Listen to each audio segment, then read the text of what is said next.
Minha história realmente com a dança inicia, né, na década de 80, é, mas efetivamente eu começo a entrar numa escola de dança, começar a participar de eventos, né, mostras competitivas, e aí realmente começo a viver a dança de uma outra forma, dentro da minha rotina mesmo. Foi a partir de 1991, um projeto chamado Jazz de Rua do Rio de Janeiro, onde Elizabeth Spinelli, atual presidente do Sindicato Profissionais de Dança do Estado do Rio de Janeiro, ela desenvolveu esse projeto, né, chamado Jazz de Rua. Era um nome que se dava uma modalidade, né, a modalidade estava surgindo. Eles deram esse nome em Uberlândia, né, no Festival do Triângulo. Existiam grupos que realmente já apresentavam essa estética, né, que hoje a gente reconhece por várias terminologias, mas que a gente vivencia muito, né, e foi evoluindo cada vez mais. Mas o nome apresentado na época, dentro por conta desse festival, por conta de grupos que se apresentavam nesse festival, e principalmente eu posso citar a Turma de Jazz de Rua, né, que é um grupo que foi importante, né, na cena desse período, né. Então a modalidade Jazz de Rua foi criada e Elizabeth Spinelli veio com a intenção de montar um jazz de rua em Vila Isabel, né? Eu sou da zona norte do Rio e a escola se localizava na zona norte do Rio. E ela monta o Jazz de Rua do Rio de Janeiro. Foi um grupo que foi muito importante na questão dessa transição, de levar esses códigos, né, essas danças, né, que aconteciam nos ambientes, né, desses encontros sociais, espontâneos, para a caixa cênica. Né? E desde então eu comecei a me deparar em tentar resolver problemas, né, porque eu falo problemas, né, problemas dramatúrgicos, né, tentar realmente começar a coreografar, participar de coreografias, composições, participar de mostras competitivas, né. E aí são muitos anos desde então, né, passagem por, já trabalhei com artistas, já trabalhei, né, consequentemente em televisão, muitos festivais, companhias, né, de dança. Posso citar a mais conhecida, Grupo de Rua de Niterói. Trabalhei durante 15 anos, entrei como bailarino e fiquei 10 anos como assistente de direção. Montei espetáculos como Roots, né, com o Thiago Soares e Danilo Dalma. Dentre outras coisas, e temos o exemplo também do Work in Progress, que temos aqui o Sereno, que participou, e Didi também. Então, quer dizer, Manu também, que entrou aqui são agora, muitas vivências. tá quietinha, mas tá aí. Manu entrou agora e tal. Manu participou também. Foi um prazer, foi uma experiência incrível. Perfeito, Um resumo. perfeito. Hugo, então para começar, eu queria que você falasse um pouco para a gente quais são as diferenças de um espetáculo profissional para um espetáculo amador, assim, questões estruturais, além de que um recebe e o outro não. Existem muitas questões a gente repensar a respeito, né? É interessante a gente considerar que às vezes, muitas vezes, um trabalho amador, né? Você está falando em termos estruturais, né? Mas eu já vi muitos trabalhos amadores que mexeram comigo, né? Que levavam esse título amador, mas mexeram muito mais comigo que muitos trabalhos profissionais, muitos trabalhos que levavam, né, uma bagagem estrutural assim incrível. Então isso é algo que desde então a gente já pode tentar pensar a respeito, tá? Legal. Não necessariamente um trabalho amador, ele vai ser um trabalho, né, que você pode subestimar e realmente pensar que ele não possa te atingir, não possa te tocar, não possa levar a mensagem, né, a proposta. Mas realmente em termos estruturais a gente pode considerar muitas coisas, né? Como você já falou, em termos financeiros, né? A gente no trabalho profissional a gente tem que estar considerando o elenco, né? Toda a estrutura que você vai dar a esse elenco, tudo que gira em torno da montagem desse espetáculo. Né? O elenco vai ser remunerado, aliás, toda a equipe, ficha técnica, a princípio, precisa ser remunerada, né, dentro desse trabalho profissional. existe o cenário ideal, né? Se a gente pensar num cenário ideal, que a gente tem uma pessoa, né, um nome que possa assinar por cada elemento cênico. Quando a gente fala de elemento cênico, a gente tem que considerar 5 importantes, né, elementos cênicos. A gente fala de coreografia, fato, né, a composição coreográfica. A composição coreográfica em si, no caso, a questão do corpo de baile, seja uma pessoa em cena, ou seja um elenco, um grupo, né? Nós temos que pensar na iluminação cênica, temos que pensar na trilha sonora, na caracterização, é difícil falar isso, que engloba figurino, maquiagem e cenografia. Então, a gente tem... Nós temos essas...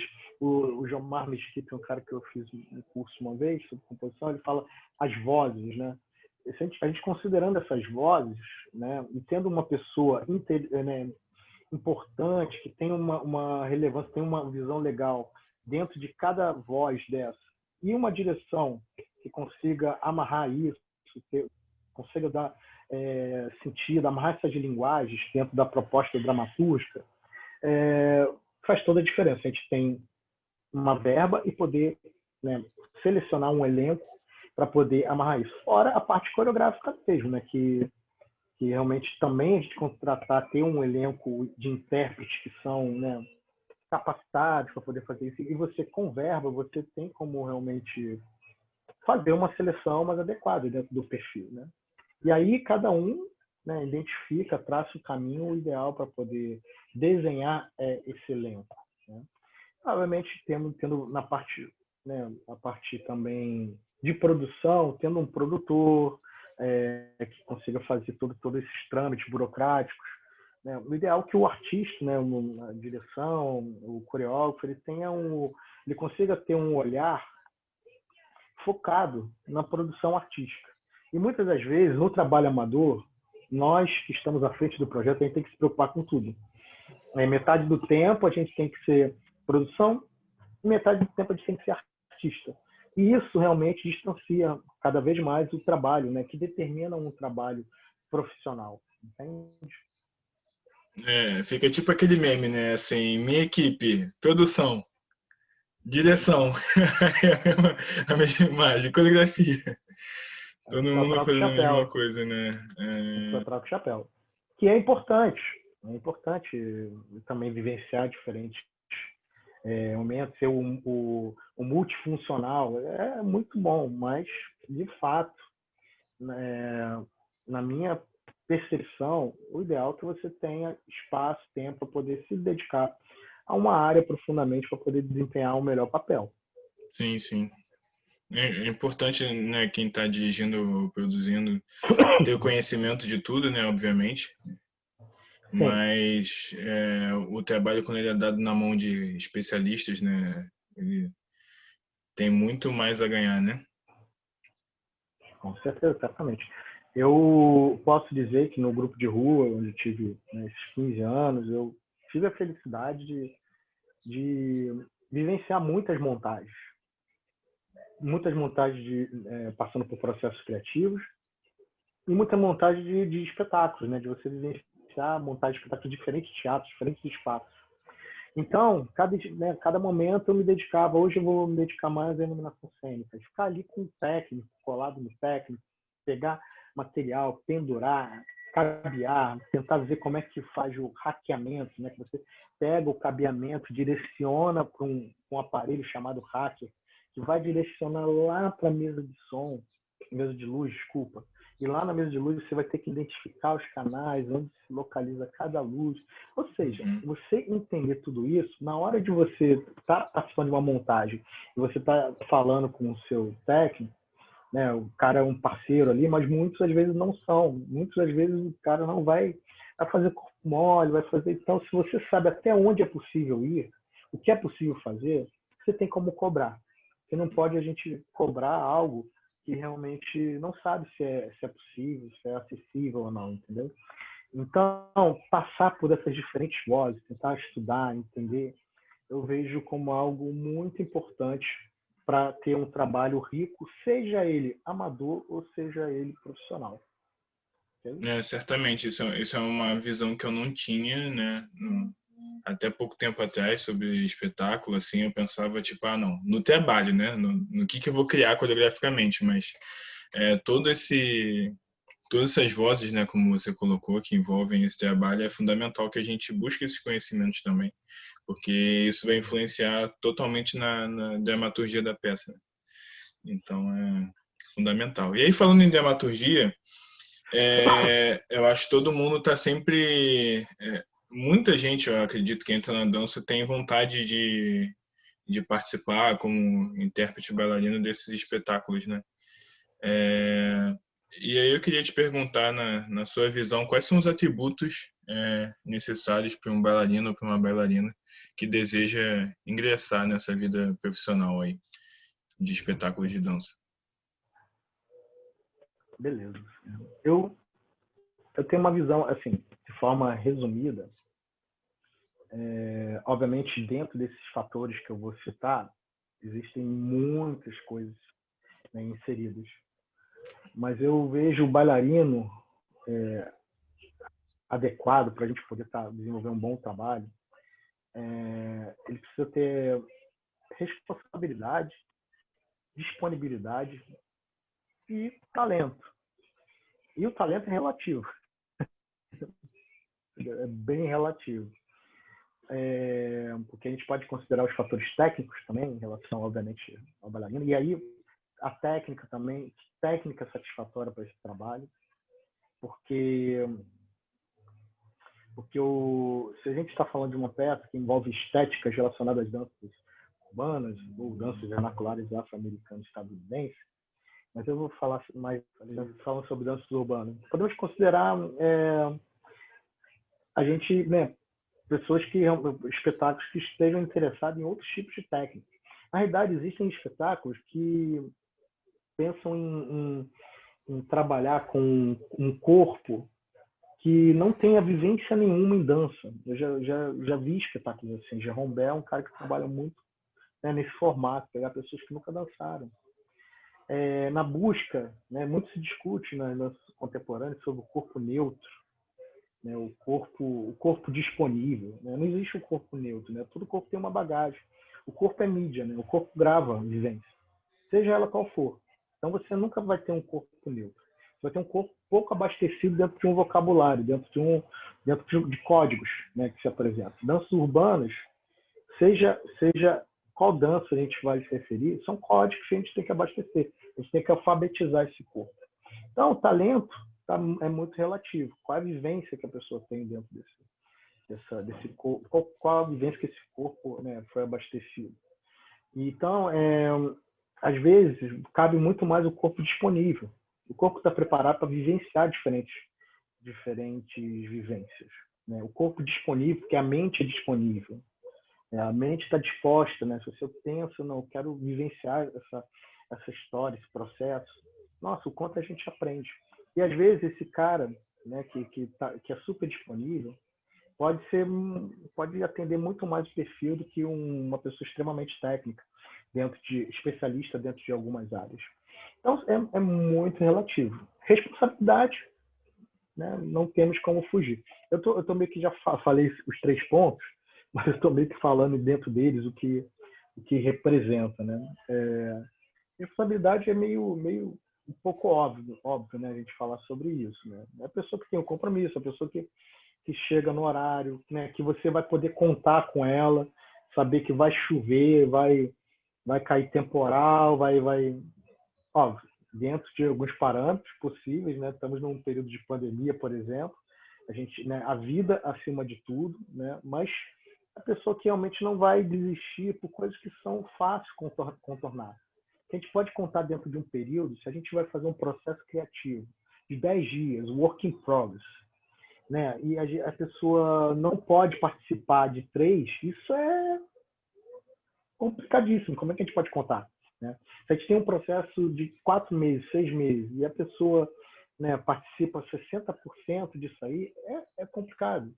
Então, a gente tem que ter pessoas realmente responsáveis, disponível, como eu falo, né, a disponibilidade de mente, a disponibilidade de aceitar, de dar crédito, né, de permitir a vivência, e ao mesmo tempo o talento, que é relativo, por conta do que eu tentei apresentar aqui para vocês.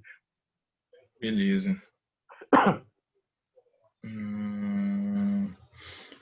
E aí eu coloquei aqui também no nosso guia, né, para a gente falar sobre a ideia, aqui a gente fala da preparação, né? E aí eu queria que você falasse um pouco sobre o que consiste essa preparação, né, de bailarinos e bailarinas profissionais para um espetáculo de dança, assim. Qual é o tipo de preparo, por exemplo, que você já vivenciou com o GRN, com os outros trabalhos que você fez, com o próprio Roots? Sim. Então, o preparo realmente a gente tem que considerar muitos setores, né? O bailarino, você sabe muito bem, né? Você tem o projeto Dança de Alto Rendimento, entende qual é a importância do corpo, né? Esse corpo preparado para a atividade, né? A gente tem que considerar realmente o bailarino como atleta, ter o acompanhamento, né? Desse processo. Só que como a gente fala de dança, né? A gente não vem com a estrutura de movimento definida. Na realidade, a coisa vai se moldando no decorrer do espetáculo, né? E depois que a gente tem essa estrutura pronta, a gente talvez comece a conhecer qual é a necessidade, né, da preparação. E aí estou falando, né, especificamente, né, relacionado a essa área, né, o físico, né, do bailarino, né, a preparação física desse bailarino. Então, muitas das vezes a gente optou por caminhos que contribuíam. A rotina do grupo de rua é uma rotina assim bem massacrava bem de bailarinos, sabe? A gente trabalhava, por exemplo, se eu considerar o Cracks, foi um processo de 2 anos, a gente trabalhava 8 horas por dia, 5 vezes por semana. Entendeu? Então, e a gente todo dia produzia material, né? Até realmente moldar essa estrutura, né? Geralmente no grupo de rua a gente se organizava assim. Então a gente fazia uma preparação básica, né? Tentando fazer um fortalecimento, ou pelo menos uma passagem, né?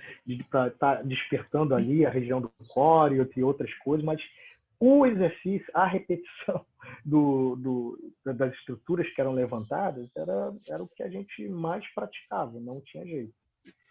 Dentre outras coisas, né, a gente realmente também tinha que estar trabalhando, abastecendo também a criatividade, né? Tentar trazer recursos ali para poder abastecer, nos levar para outras formas de pensamento, através de vídeos, de textos, de questionamentos ali. A gente trazia questões e começava realmente a discutir sobre isso para poder ver se essas fagulhas, né, ou certas dinâmicas também, podiam trazer à tona materiais interessantes. Então, quer dizer, é importante a gente ter em mente que o corpo, né, para esse corpo ser trabalhado, a gente tem que estar atento a diferentes áreas de desenvolvimento e diferentes setores. Ou seja, temos muitas vezes nós somos psicólogos desses bailarinos, né, compreender, ter empatia o tempo todo, o que eles estão passando, como é que está a história dele, a vivência dele, o cara que sai cedo lá dos cafundó para poder ir, né, tá passando às vezes por problemas pessoais. A gente tem que estar preocupado com realmente, né, como é que é a alimentação desse bailarino. A gente tem que estar preocupado com o que a gente está podendo trazer para abastecer o bailarino, ou seja, o artístico, o emocional, o psicológico, o artístico. A gente tem que estar transitando em diferentes setores para poder, né, equilibrar, né, trazer de forma proporcional, mas também trazer uma harmonia para que o produto final seja algo realmente que traga êxito, né? Porque também o êxito está associado a todos chegarem bem, todos chegarem dispostos, né? Conseguir apresentar Sim. dentro de uma curva, numa estreia, ou de repente dentro de de uma apresentação, de uma temporada, que o bailarino chegue da maneira mais adequada, né, para poder apresentar. Sim, sim. Cara, não combinei nada com o Hugo, tá, gente? Isso aqui está sendo feito ao vivo, porque ontem a gente teve uma mesa redonda sobre preparação corporal versus preparação física. E a gente acabou falando muito sobre essa questão da importância da gente considerar também o lado psicológico, o lado mental nessa preparação, seja física ou seja corporal, né? Assim, foi um bate-papo bem legal que a gente teve ontem, e tudo assim nesse modelo de improviso, né? Fiquem para as partes teóricas do evento, porque está aparecendo muita coisa legal aí, como vocês podem ver. O Diego ele tem uma pergunta. Fala de ele botou aqui no chat. Isso. Eu tinha mais alguma coisa para falar. Um outro ponto interessante, né? O Hugo falou que eles ficavam 5 vezes por semana, né? 8 horas por dia. A rotina de atletas profissionais de futebol muitas vezes entre aspas, menor que essa, né, de tempo trabalhado. Às vezes eles vão ficar 8 ou até mais tempo dentro do clube, mas aí tem almoço, tem o trabalho tático, né, lá de assistir vídeo, mas o trabalho físico, muitas vezes, ele vai ser de 4, 5, 6 horas. Eu não sei exatamente como funcionava lá, se também tinha um pouco dessa divisão, né, ou se eram 8 horas de pegar no pesado mesmo, mas ainda que não seja, você vê que a carga horária se assemelha, né? Então a gente precisa tratar essas pessoas assim como a gente trata os atletas, né? Precisa ter esse cuidado nutricional, esse cuidado com a parte física, a parte psicológica, a parte emocional, tudo isso. Vai lá na pergunta do Diego. Sim, sim. Deixa eu só... o que você tinha falado, eu tinha pensado uma coisa, mas só para responder em relação ao grupo de rua, isso variava, né? A gente tinha 8 horas. Tinha vezes que era 8 horas pauleira mesmo, mas tinha vezes que 4 horas era só conversa. A gente seguia um pouco o fluxo dentro desse, né? Tipo, olha, qual era a vibe do dia? Né? Tinha algum planejamento, mas às vezes a gente abria mão desse planejamento para poder...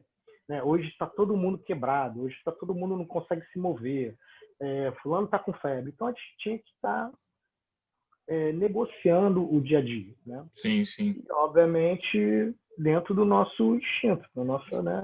De forma instintiva, a gente estava tentando perceber. Né? Procurei sempre conversar com profissionais de diferentes áreas para poder estar trazendo o melhor formato lá. Mas, obviamente, também tem uma necessidade de projeto que a gente também tinha que estar atendendo. Então, Didi botou a pergunta aí, né, sobre essa questão da centralização do mercado da dança no Rio de São Paulo. Didi, é difícil dar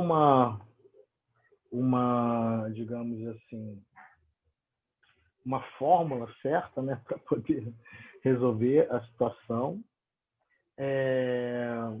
A gente sabe que isso é presente, né? A gente vê, ao mesmo tempo que Rio, São Paulo são centros, né, com muitas oportunidades, também é um ambiente extremamente saturado.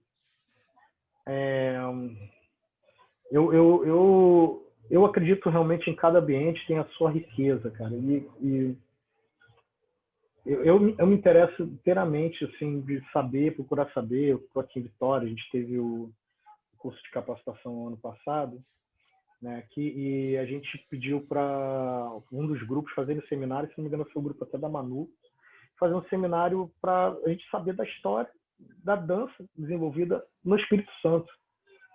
Né? Como é que é essa história aqui? Imagina, o Hugo Oliveira ele fez uma pesquisa informal no Facebook para saber, nas diferentes regiões do país, os grupos, quando eles surgiram. Nós temos, né, a dança é um fenômeno, né, que acontece, brota em qualquer lugar. O IBGE de 2014, falando sobre movimentos culturais, né? Quais são os tipos de movimentos. Teve um de 2014 e outro de 2006, se não me engano. Em 2006, a dança ficou em segundo lugar, abaixo do artesanato. E quando fala de segundo lugar, fizeram uma pesquisa de 5 mil municípios do país, mais de 5 mil, coloca a dança em segundo lugar, mas uma atividade que mais de 60% da população trabalha, né, tem alguma relação com algum tipo de dança, né? Em 2014 ficou em terceiro lugar, mas mesmo assim com uma porcentagem incrível. Ou seja, nós estamos falando de um país que dança, que pratica dança, então especificamente dança urbana. Só que realmente, né, muitos têm interesse de ir para os grandes centros, onde, né, a princípio, se teria mais oportunidades. E pouco se interessa de fazer a oportunidade acontecer dentro dos seus espaços, dentro do seu território, das suas localidades, né? Então, você vê projetos de danças, de companhias, né, Grupo Corpo, né, Grupo Corpo BH, não me lembro agora o certo, não é Goiânia. No Goiânia acho que é quase. O Grupo Corpo acho que é BH mesmo. Você vê projetos que são fortes, que ganham relevância. Estou falando de BH também é um centro, né, é uma metrópole, mas que ganham importância, né, porque conseguem realmente acreditar, investir dentro do seu trabalho. O grupo de rua é um grupo de rua de Niterói. Ele não acontece no centro do Rio, né? É em Niterói. Quando o projeto ele ganha notoriedade, ele ganha importância, as pessoas vão até ele, né? O mundo se interessa, o olho das pessoas que vão consumir aquilo se direciona para aquele lugar. Então, a gente tem realmente, né, muitas pessoas atrás do sonho. Eu já ouvi falar sobre, não sei se já ouviram esse termo, a síndrome da lua de cristal, né, de ir para o Rio de Janeiro, vou chegar no Rio de Janeiro e lá realmente meus sonhos serão realizados. Não necessariamente, e a grande maioria não. Não quer dizer também que São Paulo. Agora, você pegar o seu ambiente, seu território, fazer relevância dentro dele, acreditar, né, descobrir os talentos, né, fazer um trabalho sério, não quer dizer que a gente também não tem que se comunicar com o mundo. A gente não pode ser alienado. A gente tem que saber o que o mundo diz a respeito dos assuntos que a gente está propondo. Mas, cara, temos total condições dos milhões de talentos que a gente sabe que existe. Né, e eu conheço o Didi, né?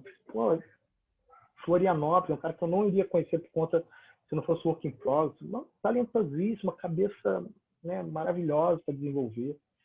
Então, com certeza não há dúvida que exista zilhões de outros talentos, né? A gente tem que estar preocupado realmente com a forma de fazer, o compromisso de fazer de forma responsável, né? O problema, gente, não está na terminologia que a gente coloca, é a responsabilidade que a gente tem em fazer isso da forma séria, estudando, né, e respeitando processos e pessoas. Perfeito. A Nicole tinha levantado a mão. Você quer perguntar alguma coisa, Nicole? Pode perguntar, Nicole. Não dá nada. Não, foi sem querer. Descobrindo os recursos do Zoom. Mas incrível, assim, eu concordo com tudo que você falou, Hugo. Eu acho que eu também tinha, o Diego agradecendo. Eu tinha muita essa, apesar de morar no Rio de Janeiro, assim, o pasto do outro é sempre mais verde, né? Eu ficava pensando, não, tem que ir para São Paulo. Lá em São Paulo, que a minha dança vai acontecer, em São Paulo eu vou fazer, em São Paulo eu vou acontecer. E a gente está sempre procurando um outro lugar, né? Quando a gente pode fazer as coisas no nosso próprio lugar, né? Entendendo, é claro, as circunstâncias, as limitações. E aí, falando nisso, né, de circunstâncias e limitações, tinha uma outra pauta que eu tinha anotado aqui, que era para a gente falar um pouco sobre as possibilidades que existem e as limitações que tem para se trabalhar profissionalmente com espetáculos de dança aqui no Brasil. Porque às vezes tem, sei lá, leis de incentivo, coisas desse tipo que as pessoas não fazem nem ideia que existe. E às vezes também tem várias limitações que as pessoas não levam em consideração e quando vão fazer acabam caindo por terra por causa dessa pesquisa mal feita inicialmente. Sim. Então, bem, isso aí, a gente cai naquele clichê, né? Falta apoio, né? Mas muitas das vezes a gente não sabe qual é a política pública que gira em torno né, da, de leis de incentivos, de editais, qual é a política que favorece a produção cultural, a produção artística dentro do município, da cidade, do estado que eu moro. Né? Então, a gente tem que se informar, a gente tem que buscar saber. Eu sei que tem às vezes, muitos editais em cidades pequenas que eles caducam, né? Você abre, as pessoas não se inscrevem, né? E porque às vezes realmente também tem a questão da pessoa não estar preparada para escrever o edital, ou ela não está informada para poder, ou não sabe que existe, e às vezes o edital está ali aberto, existe. Você vê muitas coisas acontecendo, assim, sabe, de diferentes formatos, né? Eu acho que isso é um ponto de tentar entender qual é a política, né, pública que é pensada para a produção, para o fomento cultural, artístico daquele ambiente. Isso é algo interessante para poder se pensar. Né? A gente tem que, né, para poder fazer, o que eu falei ali, quando é possível a gente ter pessoas que englobam, abraçam um projeto junto contigo, e pessoas que têm diferentes habilidades, isso é fantástico. Né? Pô, tem um cara que vai conduzir ali artisticamente o processo, vai fazer a direção, mas tem a pessoa que é produção, a pessoa que vai mexer com a parte burocrática, vai escrever, a pessoa às vezes nunca escreveu na vida, mas ela tem, né, tem facilidade. Cara, tem que iniciar, a gente tem que, né, entender essa equipe, tentar entender os setores e posicionar pessoas, e dificilmente a gente faz isso sozinho. A gente vai fazendo, né, a gente pode seguir a nossa trajetória. A nossa trajetória é única. De cada um de vocês aqui, a trajetória é única. Mas no decorrer da nossa trajetória, existem pessoas que vão alimentando, apoiando, ajudando a gente a alcançar os nossos objetivos. Então, a gente precisa realmente entender, como eu falei, a gente se comunicar com o mundo, ou seja, eu entendi como é que é aqui. E como é que é na sua cidade? Cara, no mundo que a gente vive hoje em dia conectado, a gente pode fazer um Zoom, conversar com pessoas de diferentes lugares do país, do mundo. Como é que acontece na sua cidade? Às vezes, o que acontece na cidade pode virar uma proposta ou uma luz para que aconteça na sua cidade também, no seu ambiente, né, na sua forma de pensar. Tanto dentro do processo, né, de estúdio que você vai entrar para poder desenvolver um processo criativo, como também na construção, né, do projeto que você vai escrever para poder apresentar dentro de um edital ou dentro até mesmo de uma secretaria de cultura, né, do seu estado. Então, a gente tem que realmente estar se formando e entender os diferentes setores que realmente são necessários, né, para poder a gente desenvolver esse projeto, desenvolver esse trabalho. Ok?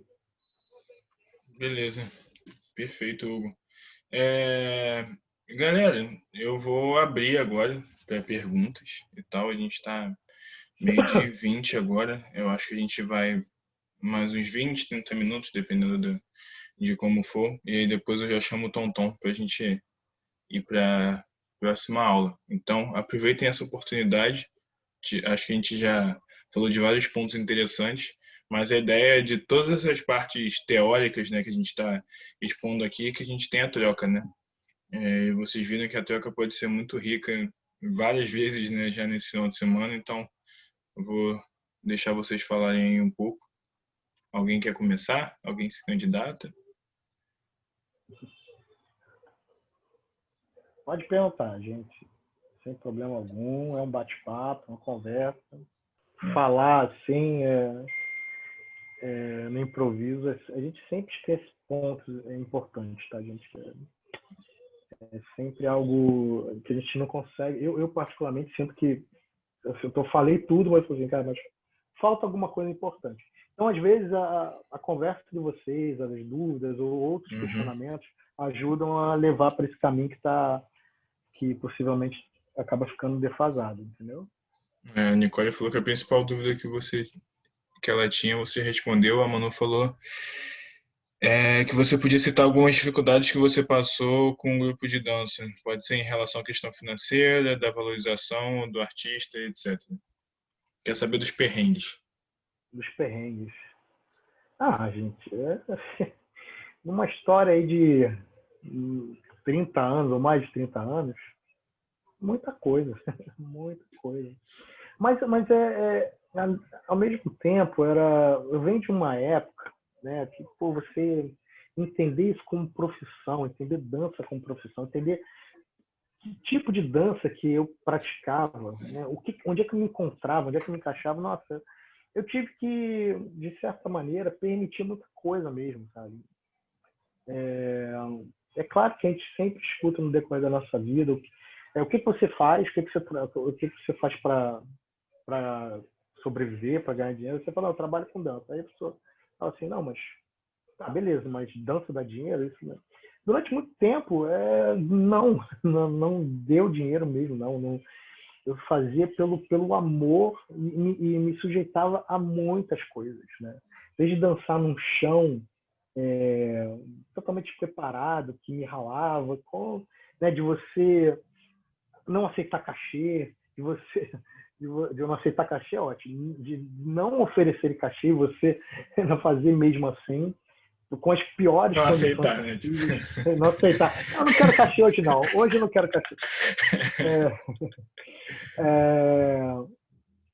Eu me lembro de um episódio, quando eu fui com o tempo, né, amadurecendo, conseguindo espaço, tendo um know-how e começar a ver que, pô, calma aí, você é convidado para uma coisa, as pessoas te tratam assim, e tem outros que as pessoas, tipo, desculpa a palavra, cagam na sua cabeça.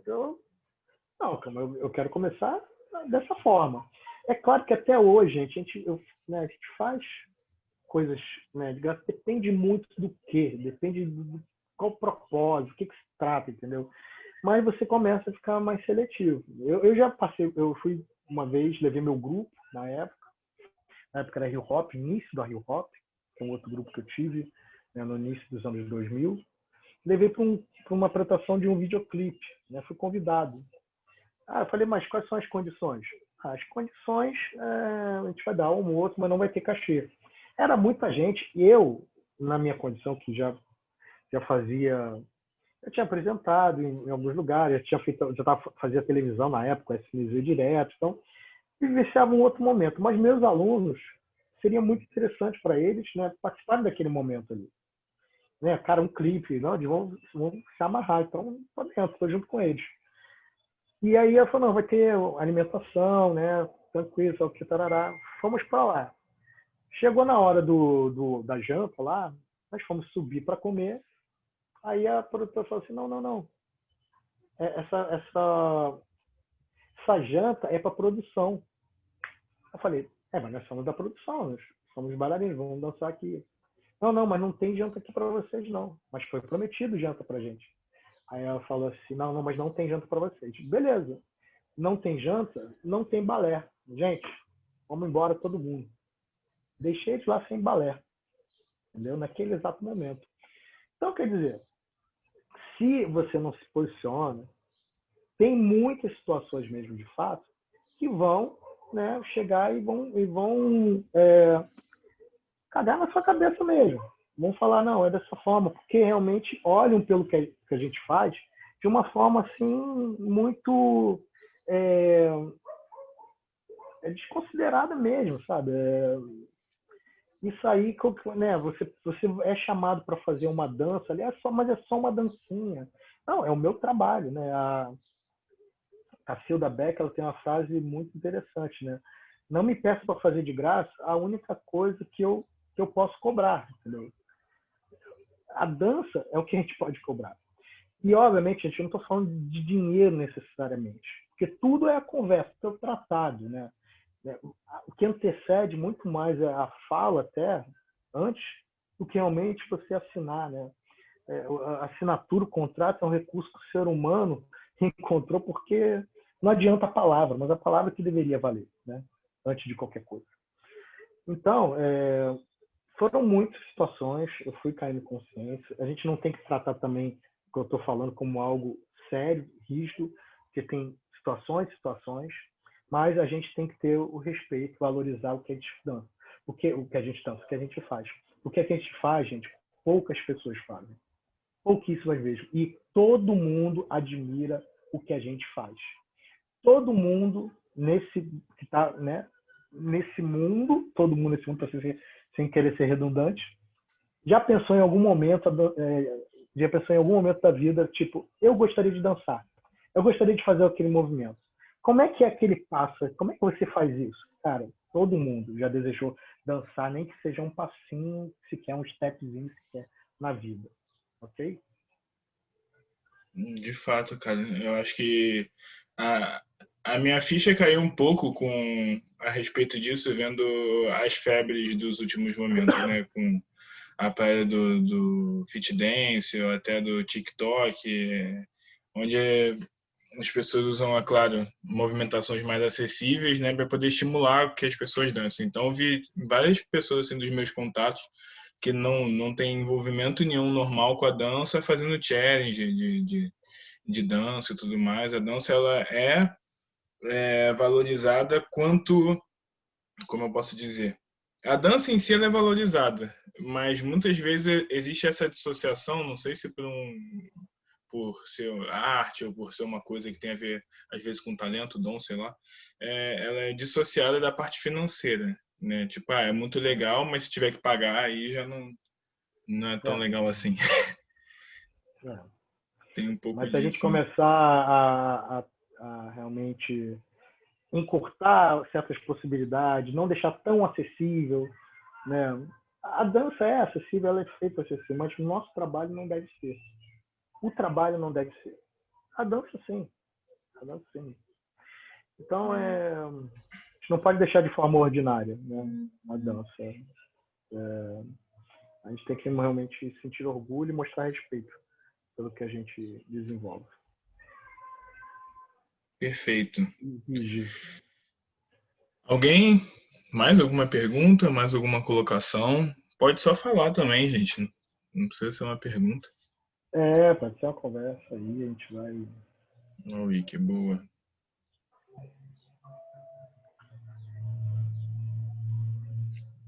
Tinha alguma coisa. Eu tava com uma pedra na cabeça para falar, mas me perdi um pouco. Então, você lembra, já que você tocou nesse assunto de TikTok, de challenge, de etc.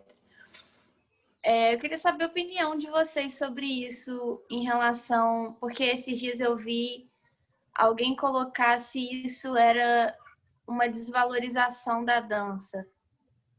Se isso desvaloriza pessoas que trabalham e treinam anos e se dedicam a isso, e aí uma pessoa em meia hora pega um challenge do TikTok e faz. E ela nunca dançou, por exemplo. O que vocês acham sobre isso? Vai lá, Hugo. Você começa. Eu começo. Pensei que você fosse falar. Não, eu não vejo como desvalorizar. A gente não vai conseguir, né?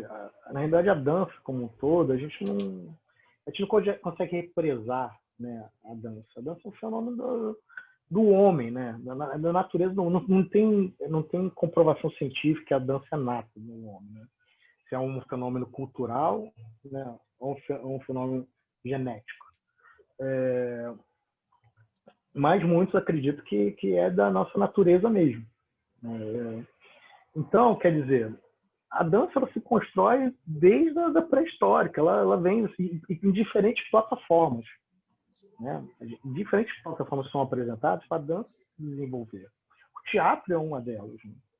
Né? Se a gente pensar na trajetória da dança nos Estados Unidos, por exemplo, a gente encontra nos mini-stress shows uma plataforma fundamental para poder se produzir e desenvolver a dança. Ali a gente tinha dois circuitos, né, bem claros, bem específicos. O circuito de negros e circuitos de branco, que ambos ficavam imitando seus maneirismos e desenvolvendo, né, dentro da sua corporeidade, diferentes caminhos da dança. Aí vem o teatro vaudeville, aí vem depois Hollywood, na Broadway, na realidade, Hollywood, os estúdios dos Estados Unidos, os grandes musicais. Cara, são plataformas. O TikTok é mais uma plataforma, entendeu? Onde a dança é desenvolvida. Então, a gente tem que tentar entender o fenômeno que a gente está vivendo e tentar usar ao nosso favor. Eu não vejo isso de forma desrespeitosa. A gente tem que ter cuidado para não banalizar, né? Eu acho que a diferença para não banalizar, a gente diferenciar. Olha, existe isso sim, mas aqui, né, é trabalhar de uma outra maneira. Você pode usar isso como uma isca para, com o tempo, né, dentro da sua sala de aula, alunos, estudantes, perceberem que a dança tem diferentes facetas, que ela não é só o TikTok. Mas o TikTok como uma isca, né, você jogar o anzol ali, TikTok, e trazer estudantes para vocês, eu acho incrível. Isso também nós vivenciamos no Rio de Janeiro, por exemplo, um período do cover, né? O cover não nasceu ali na década dos anos 2000, tinham festivais, né, de cover de N5, Backstreet Boys. O ato do cover não nasce ali. O ato do cover sempre existiu. Mas ali foi um boom. Muitos dos dançarinos profissionais de danças urbanas hoje em dia nasceram no cover. Muitos dos profissionais respeitados, né, hoje em dia, que tiveram a sua emancipação, sua autonomia, nasceram na cópia. Nasceram no ato de copiar. Né? Morton Musk, ele fala, né, dos espectros de ensino, né? Ele apresenta diferentes espectros de ensino e ele correlaciona isso com o nível de dependência do aluno. O aluno ele inicia no seu período de alfabetização buscando copiar. A cópia faz parte. A gente só tem que, obviamente, buscar a cópia elegante, que a gente dá crédito, que a gente fala de onde vem, qual é a referência. Então, o TikTok eu vejo um pouco isso, né? Ele é essa isca, ele incentiva o ato de copiar, mas eu acho que pode ser muito bem aproveitado para a gente capturar alunos e trazer, né, para o ambiente da dança e, de preferência, nunca mais retornarem. Boa. Um segundo. Só resolvendo um pepino aqui.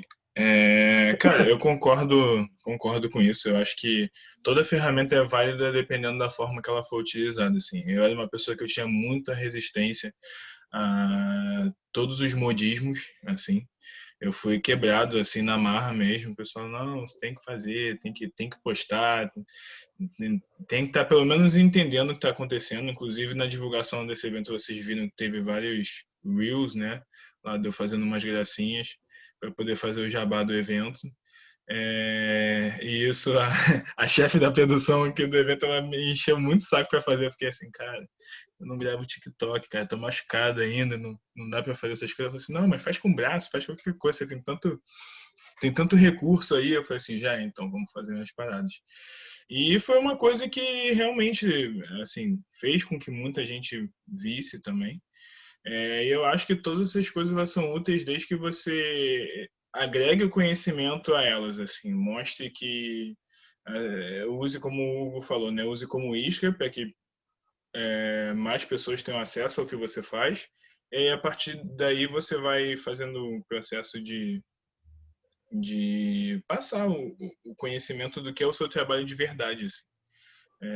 Então eu acho que toda ferramenta que vai te colocar em evidência, que vai fazer com que as pessoas conheçam o seu trabalho, ela precisa ser usada, porque eu acho que muitas vezes a gente romantiza muito o trabalho da dança, assim, né? Tipo, a dança é a minha inspiração, é o meu lugar onde eu coloco tudo. E, assim, se você quiser trabalhar profissionalmente com a dança é o seu trabalho. Se você trabalhasse vendendo coxinha, você não ia postar lá em tudo quanto é lugar, a coxinha lá, ia chegar no lugar, gente, eu vendo coxinha. Aí com a dança a gente tem que fazer meio que isso também, sabe? Usar todas as estratégias possíveis para poder vender nosso trabalho, principalmente no momento onde a gente vive de recessão econômica e de pandemia, né? A gente trabalha com contato com as pessoas e agora a gente não está podendo ter contato. Tem essa possibilidade, como está acontecendo aqui o evento online, mas tem muita gente que tem resistência. Vários alunos meus falam assim, cara, não, a aula de dança online para mim não existe, não vai rolar.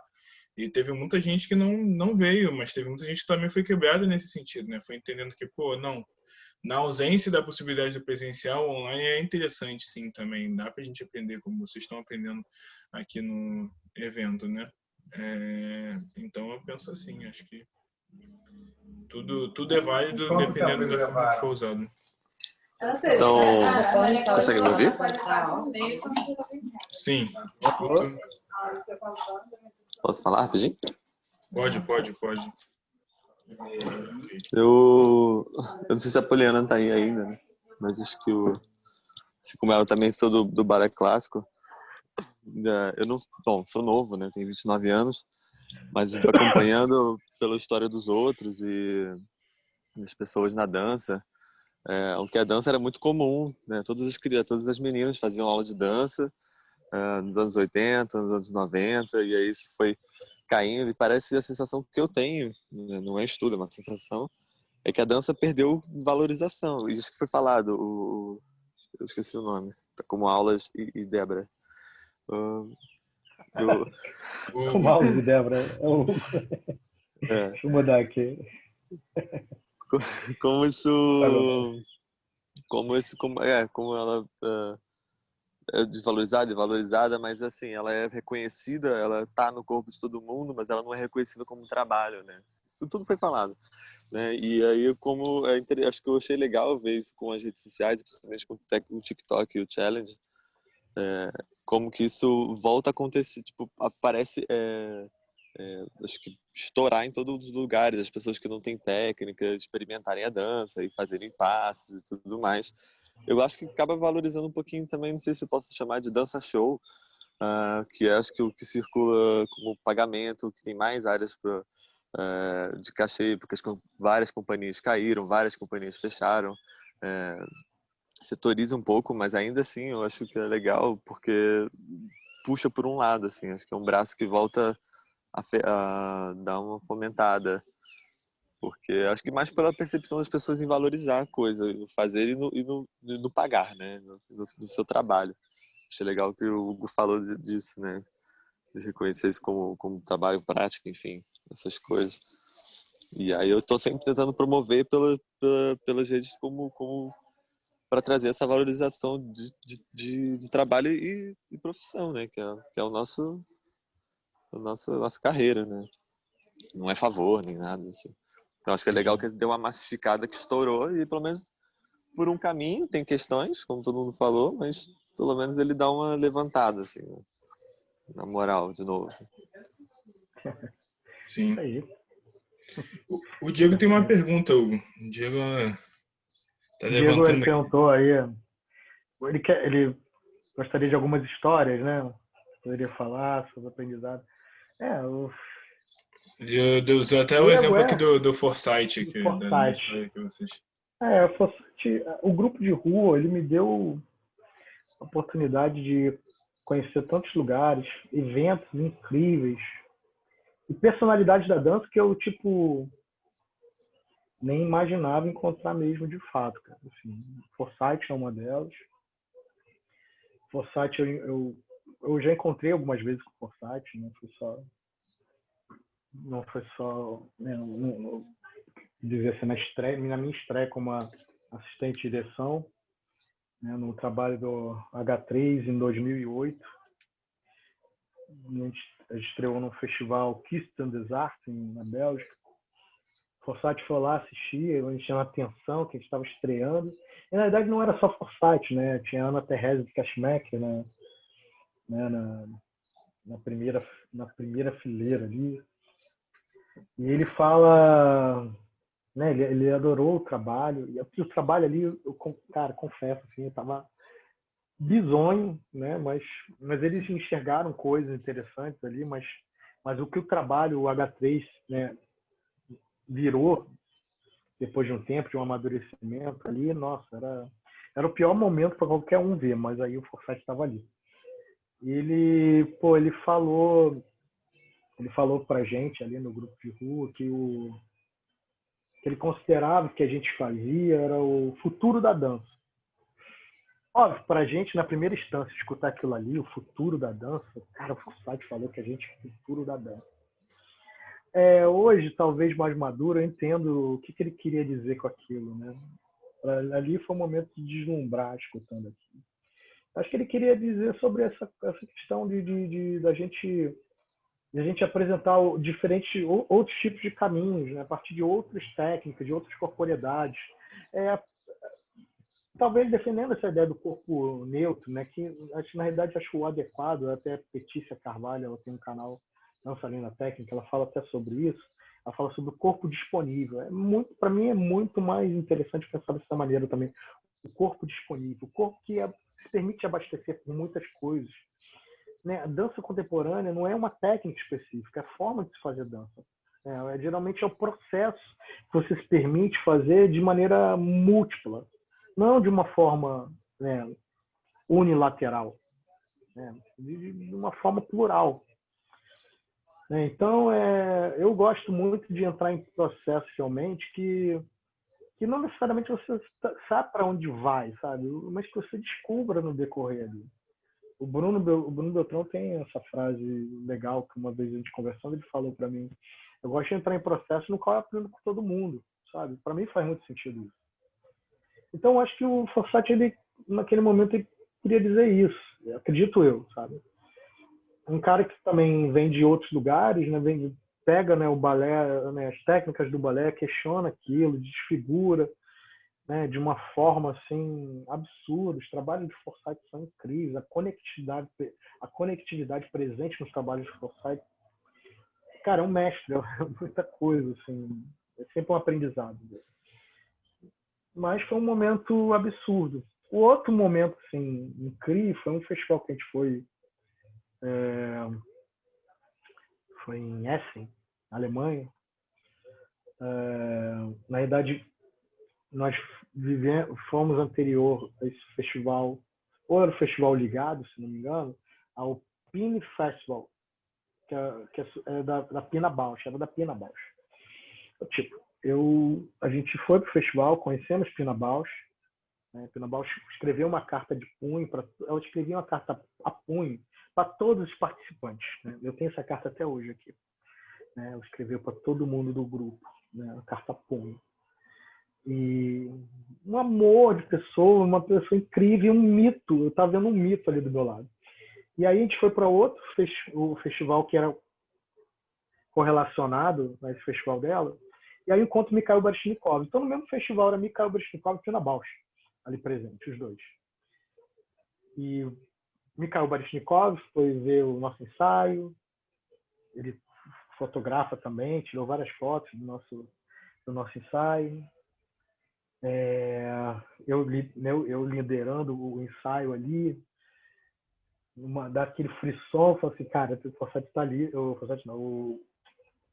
o Mikhail tá ali na plateia, só ele vendo, tirando foto e vendo o ensaio. Aí no final ele falou assim: você é um bom capitão, assim, ele falou assim pra mim. Falei, obrigado, vindo de você, imagina, né? Tipo, é uma honra. Ele colocou muitas questões interessantes. E no final da noite ficava todo mundo se reunindo numa festa. E aí a gente com os bailarinos da Pina, Mikhail. E aí, cara, eu sentei numa mesa e a Pina Bausch ali do lado, fumando, sabe? Eu ficava olhando assim para ela. Eu não pude conversar com ela. Mas eu estava me sentindo assim, em êxtase, só de respirar o mesmo ar que ela estava respirando naquele momento. E 9 meses depois ela faleceu. Foi o último festival dela viva. Né? Então, o grupo de rua, além de ter sido uma escola, né, de vida, uma escola realmente que me ensinou a ser um outro tipo de artista, outro tipo de olhar, que também é uma honra poder compartilhar pensamentos com o Bruno Beltrão e com todos os artistas que passaram por ali. São artistas incríveis. Eu acho que a gente deveria ter muito orgulho do trabalho que o Grupo de Rua desenvolve, sabe? Que muito se pensa e muito fica se esperando, né, o aval do hemisfério norte, né? Quando eu falo hemisfério norte, que qualquer aval acima da linha do Equador, a gente diz amém, né? É assim que vai se chamar, é assim que deve ser visto. Isso é dança, isso não é dança. E a gente tem um trabalho desenvolvido aqui, tão próximo de nós, que é reconhecido. Recentemente, eu não sei se vocês viram, eu posso compartilhar aqui com vocês, o Grupo de Rua ganhou uma premiação em Nova York.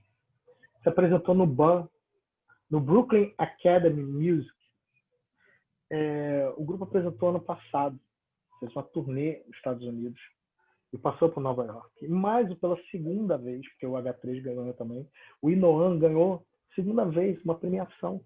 Um grupo que é dança contemporânea, sim, mas baseado em dançarinos, na corporeidade que vem dessas danças, que nascem nos Estados Unidos, mas ganham uma outra interpretação aqui.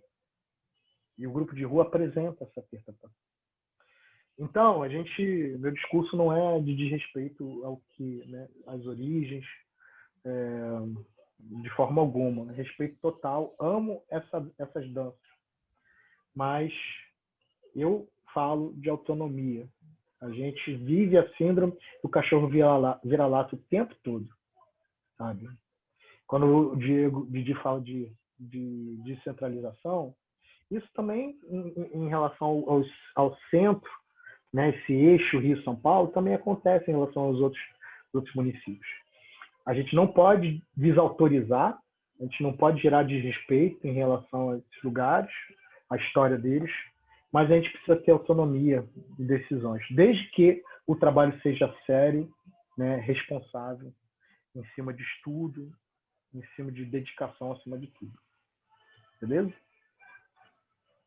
Grandioso. Gente, muito bom. Cara, para mim está sendo incrível, assim, tudo que está acontecendo nesse evento está sendo incrível. E aí a gente fala de gente incrível, já tem um outro cara incrível ali aquecendo para começar aqui com a gente, Antônio Alves, a.k.a. Tonton. Prazer, Tonton. E aí, cara, muito bom. Muito obrigado aí por se disponibilizar, mesmo não estando na melhor forma física, para poder estar aqui conversando com a gente, passando um pouco do seu conhecimento, um pouco da sua vivência. Eu tenho certeza que isso vai enriquecer muito. Todos que estão aqui vão trazer várias reflexões que a gente precisa estar constantemente tendo, né? Porque muito do que você falou aqui eu já ouvi de você, mas às vezes a gente precisa estar relembrando o que a gente é capaz, né? E a gente é capaz de muito, assim. E eu acho que esse evento aqui é uma prova do quanto a gente é capaz. Alguém tem mais alguma coisa a acrescentar antes de eu dar um breve intervalinho para a gente começar com o Tonton?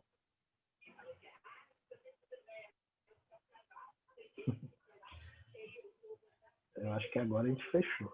Eu acho que agora foi o... Eu queria agradecer a fala do Hugo. Eu me atrasei um pouquinho, porque eu tive que fazer umas coisas aqui, mas deu para pegar bastante coisa da fala e queria agradecer o Hugo pelas palavras, porque essa coisa da descolonização, acho que, né, que a gente tem que fazer, de desconstrução regional, eu achei muito interessante, assim, até essa coisa... Eu sou de Niterói, né? Mas, assim, às vezes aqui em Niterói a gente fica muito preso ainda ao Rio, como se fosse uma cidade conectada ao Rio, quando tem muito ouro aqui, né? Mesmo sabendo do ouro aqui, às vezes a gente cai nessa de, nossa, tem que ir para o Rio fazer as coisas. E aqui tem muito espaço, tem um espaço muito bacana. Então, muito bacana. Legal. Ó, Elis mandou uma mensagem aqui. Elis é conterrânea, é daí de Vitória. De Vitória, Elis? Prazer. Agradecendo aqui, falou que foi incrível. Gente, lembrando que tudo isso que está rolando no evento vai estar gravado. Hoje eu tomei um susto, porque eu abri o Zoom e eu tenho o meu Zoom, né? E aí eu abri o meu Zoom, abri a pasta de gravados e não tinha nada. Aí eu falei assim, vou morrer. Aí depois eu entrei no certo e baixei os vídeos. Então os vídeos já estão baixados, já estão seguros dos outros dias, tá? Como eu falei, quando acabar o evento vai rolar uma edição e aí isso tudo vai ficar disponibilizado para que vocês possam rever e tal. Beleza? Maravilha. Então, gente, Maravilha. 3 minutinhos aí para vocês beberem uma água. Agradecer mais uma vez o convite, então, Sereno. Obrigado aí. Obrigado Obrigadão, pelos comentários aqui também. Obrigado, tá, gente? Foi um prazer poder compartilhar um pouquinho da experiência e poder também ouvir um pouco de vocês. Parabéns, Sereno, pelo evento. Tudo corra bem até o fim. Estamos aí, tá? É nóis.